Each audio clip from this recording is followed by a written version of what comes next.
ওরে নীল দরিয়া আয় রে মানুষ রঙিন ফানুষ তুম ফুরাইলে বাংলাদেশের গানের ভান্ডার সম্পর্কে যারা ধারণা রাখেন তাদের কাছে আলম খান নামটি কতটুকু প্রিয় সেটা নতুন করে বলার কোনো প্রয়োজন নেই।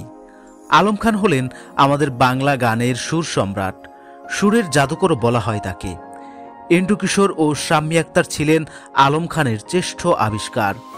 অনেকে হয়তো জানেন না, 5 বার ফিল্ম ফেয়ার পুরস্কার পাওয়া বলিউডের জনপ্রিয় গায়ক কুমার শানুর প্লেব্যাকে যাত্রা শুরু হয়েছিল আলম খানের হাত ধরেই।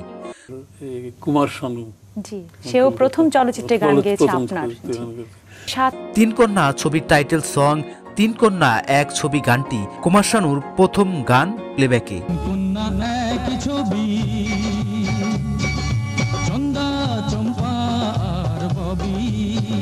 গানটি প্রথমে এন্ড্রু কিশোরের গাওয়ার কথা ছিল। তিনি একটি কারণে স্টুডিওতে যেতে না পারলে কুমার শানু সুযোগটি পান।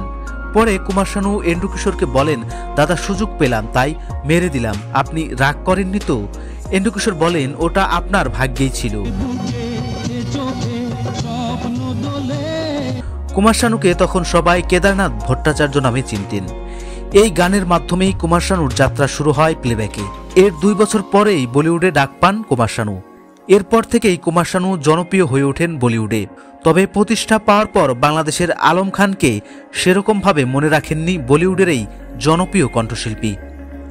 আলম খানের কালজয়ী কিছু গানের মধ্যে রয়েছে আমি রজনীগন্ধা ফুলের মতো, গন্ধ বুলিয়ে যায়, ওরে নীল দরিয়া, হাইরে মানুষ রঙিন ফানুষ, ডাক দিয়াছে দয়াল আমারে, সবাই তো ভালোবাসা চায়, চাঁদের সাথে আমি দেব না সহ অসংখ্য কালজয়ী গান।